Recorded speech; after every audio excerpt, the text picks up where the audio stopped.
পারমাণবিক ইস্যু নিয়ে গত জুনে ইরানে আকস্মিক হামলা চালায় ইসরায়েল। ফলে পাল্টা হামলা চালায় আয়াতুল্লাহ বাহিনীও, যা চলমান ছিল টানা 12 দিন। ওই সংঘাত চলাকালে উভয় দেশেরই ব্যাপক ক্ষয়ক্ষতি হয়। পরে যুক্তরাষ্ট্রের মধ্যস্থতায় যুদ্ধবিরতি কার্যকর হলেও নতুন করে আবারও যুদ্ধে জড়াতে যাচ্ছে ইরান ইসরায়েল, এমন আশঙ্কার কথা জানিয়েছে মার্কিন একটি গণমাধ্যম। বিস্তারিত শিহাব ইসলামের ডেস্ক রিপোর্টে। গত জুনের সংঘাতে ইরান ও ইসরায়েল একে অপরের বিরুদ্ধে চালায় ধারাবাহিক ক্ষেপণাস্ত্র ও বিমান হামলা। ধ্বংস হয় দুই দেশের গুরুত্বপূর্ণ স্থাপনা।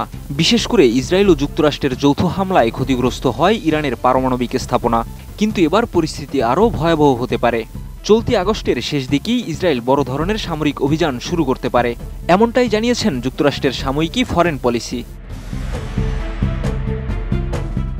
তবে বিশ্লেষকরা বলছেন, ইরান এবার যুদ্ধের শুরুতেই সরাসরি ও নির্ণায়ক হামলা চালাতে পারে, যাতে ইসরায়েলের অপ্রতিরোধ্য সামরিক আধিপত্যের ধারণা ভেঙে যায়। এতে করে সম্ভাব্য যুদ্ধ আগের তুলনায় আরও রক্তক্ষয়ী ও প্রাণঘাতী হওয়ার আশঙ্কা রয়েছে।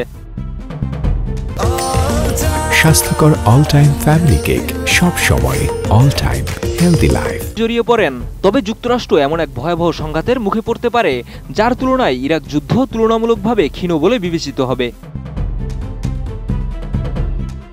গত জুনের যুদ্ধে ইসরায়েল ইরানের অন্তত 30 জন জ্যেষ্ঠ সামরিক কর্মকর্তা এবং 19 জন পারমাণবিক বিজ্ঞানীকে হত্যা করে।